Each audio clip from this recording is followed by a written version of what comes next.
अस्सलाम वालेकुम and welcome to my YouTube channel. आज की वीडियो में एडस्टेरा के ऊपर बात करेंगे, जिसके अंदर मैं अपना रिव्यू शेयर करूंगा एडस्टेरा प्लेटफॉर्म के हवाले से and whether not new bloggers को वो यूज़ करना चाहिए। जो इस चैनल पे नए आए हैं उनके लिए मेरा नाम वजाहत है। मैं नीश वेबसाइट्स बिल्ड करता हूँ, ब्लॉग वेबसाइट्स बिल्ड करता हूँ, जिनकी केस स्टडीज़ मैं इस यूट्यूब चैनल पे भी शेयर कर रहा होता हूँ। लास्ट ईयर मैंने एक ब्लॉग 3 मिलियन का फ्लिप किया है और अभी भी करंटली मैं मल्टीपल निच वेबसाइट्स बिल्ड कर रहा हूँ, जिससे रिलेटेड मैं वीडियोस इस चैनल के ऊपर अपलोड कंसिस्टेंसी से करता रहता हूँ। So you can check that out as well.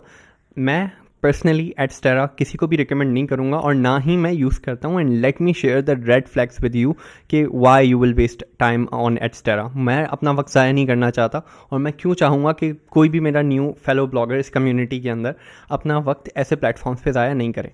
देखो, first red flag that you must get is eligibility criteria. Adsterra का कोई एलिजिबिलिटी क्राइटेरिया नहीं है सच। तुम अभी नया ब्लॉग बनाओ ब्लॉगर पे फ्री ऑफ कॉस्ट और उसके ऊपर भी तुम एडस्टेरा का ऐड लगा सकते हो। मतलब do you understand the problem with that? जब तुम एडसेंस पे जाते हो तो एडसेंस की टीम मैनुअली तुम्हारी वेबसाइट को रिव्यू करती है to see if the website is actually a legit site. उसके अंदर वो देखते हैं कि वेदर और नॉट तुमने प्राइवेसी पॉलिसी पेजेस बनाए हैं, तुम्हारा अबाउट अस कैसा है, तुमने कंटेंट अच्छा लिखा हुआ है, और पूरी नेविगेशन वगैरह को वो गो थ्रू करते हैं। लेकिन एडस्टेरा के अंदर इट्स नॉट दैट केस। वो बस बोलते हैं कि आप अपनी वेबसाइट के ऊपर ट्रैफिक लाएं, ये रहा हमारा ऐड, और हम CPM के थ्रू पैसे कमाना शुरू करेंगे, और वो पैसों के नाम पे भी आपको चिल्लर पे कर रहे होते हैं। अब ज़्यादातर लोग जो अभी मार्केट के अंदर एडस्टेरा रिकमेंड कर रहे हैं या यूज़ कर रहे हैं वो आर्बिटाज कर रहे हैं।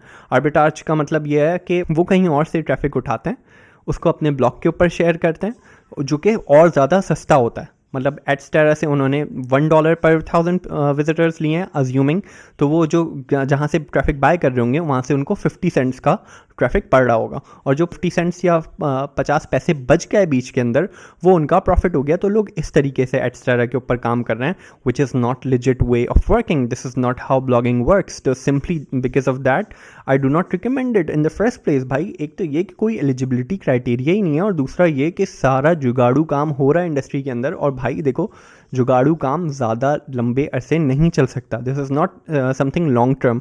और इस चैनल के ऊपर हम इस किस्म की चीज़ें बता रहे होते हैं जो कि प्रैक्टिकली आप लॉन्ग टर्म लेके चल सकें और एक एसेट को फ्लिप कर सकें। अब एडस्टेरा के ऊपर तुम आर्बिटाज वाली जुगाड़ को किसी को फ्लिप नहीं कर सकते अच्छे पैसों के अंदर, तो भाई वो तुम्हारा अच्छा एसेट बना ही नहीं, वो तुम्हारे लिए वेल्थ बना के नहीं दे देगा। तो इस किस्म की जुगाड़ के ऊपर टाइम वेस्ट हो रहा होता है। ये तो सबसे बड़ा रेड फ्लैग है। दूसरा रेड फ्लैग कि अगर तुम अपनी वेबसाइट के ऊपर इसके एडस्टेरा के एड्स लगाओगे तो it will instantly kill your website's ranking. Let me tell you how. अब होगा क्या कि जैसे ही तुम अपनी वेबसाइट के ऊपर, जो कि गूगल के ऊपर एक्चुअली रैंक कर रही है, जिसके ऊपर वाकईतन ट्रैफिक आ रहा है, उसके ऊपर तुम अपनी वेबसाइट के एडस्टेरा का ऐड लगाओगे, तो जब फर्स्ट टियर कंट्रीज से ट्रैफिक आएगा तुम्हारी वेबसाइट के ऊपर, मिसाल के तौर पे US, UK, कनाडा, इस किस्म की कंट्रीज से जब ट्रैफिक आ रहा होगा, तो वो तुम्हारा ब्लॉग खोलने के बजाय खुलते ही साथ ऐड खोलेंगे या किसी और वेबसाइट के ऊपर डायरेक्टली तुम्हारी वेबसाइट से ट्रैफिक को रीडायरेक्ट कर देंगे। अब इससे होगा क्या, ये मैंने टेस्ट करके खुद भी देखा हुआ है, तुम लोग चाहो तो खुद भी चेक कर सकते हो। VPN लगाना, US की IP लगाना या UK की IP लगाना, और देखना कि वो तुम्हारी वेबसाइट खुलने से पहले ही कैसे बड़ा सा या तो ऐड खुल देंगे या तो कंप्लीट कोशिश करेंगे कि रीडायरेक्ट कर दें ट्रैफिक को तुम्हारी वेबसाइट पे ले जाने के बजाय। तो भाई एक तरीके से वो तुम्हारे साथ स्कैम कर रहे हैं, वो तुम्हारा ट्रैफिक कहीं और लेके जा रहे हैं। अब इससे होगा क्या कि भाई तुम्हारा बाउंस रेट उन्होंने बहुत ज़्यादा बढ़ा दिया। अब इस बाउंस रेट की वजह से गूगल देख लेगा कि अच्छा ये वेबसाइट अच्छी नहीं है, क्योंकि इसके ऊपर ट्रैफिक इंस्टेंटली बाउंस कर रहा है। तो गूगल तुम्हारी वेबसाइट के पेजेस को डी इंडेक्स कर देगा, यानी जितनी अभी तक मेरे भाई तुमने मेहनत की है वो सब एक जुगाड़ के चक्कर में ज़ाया हो जाएगी।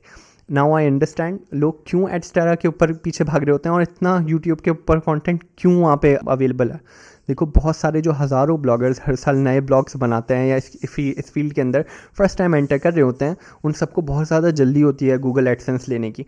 और जाहिर सी बात है, एडसेंस का कुछ एलिजिबिलिटी क्राइटेरिया है, सबको एडसेंस अप्रूवल फ़ौरन नहीं मिल जाता।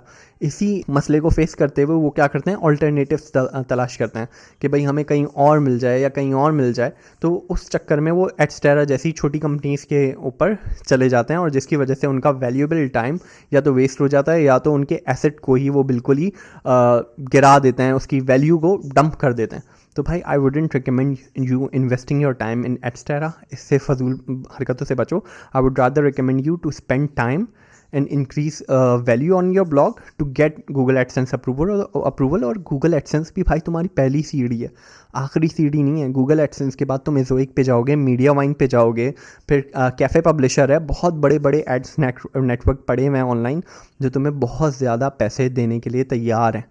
तो I would not recommend you going for this. Rather मैं तुम्हें बोलूँगा कि अगर तुम्हें एडसेंस नहीं मिल रहा है फॉर द टाइमिंग, तुम एफिलिएट आर्टिकल्स के ऊपर अपनी लक ट्राई करके देख लो। उसमें फिर भी तुम्हें लेजिट तरीके से पैसे मिलने के और ज़्यादा लॉन्ग टर्म चलने के या ब्लॉग फ्लिप होने के चांसेस तो हैं, एग्जिस्ट करते हैं। यहाँ पे तो वो भी एग्जिस्ट नहीं करता। तो चलो, आई होप सो तुम्हारे कुछ दिमाग खुला होगा इस वीडियो को देख के। मिलते हैं तुमसे अगली वीडियो में। खुदा हाफिज़।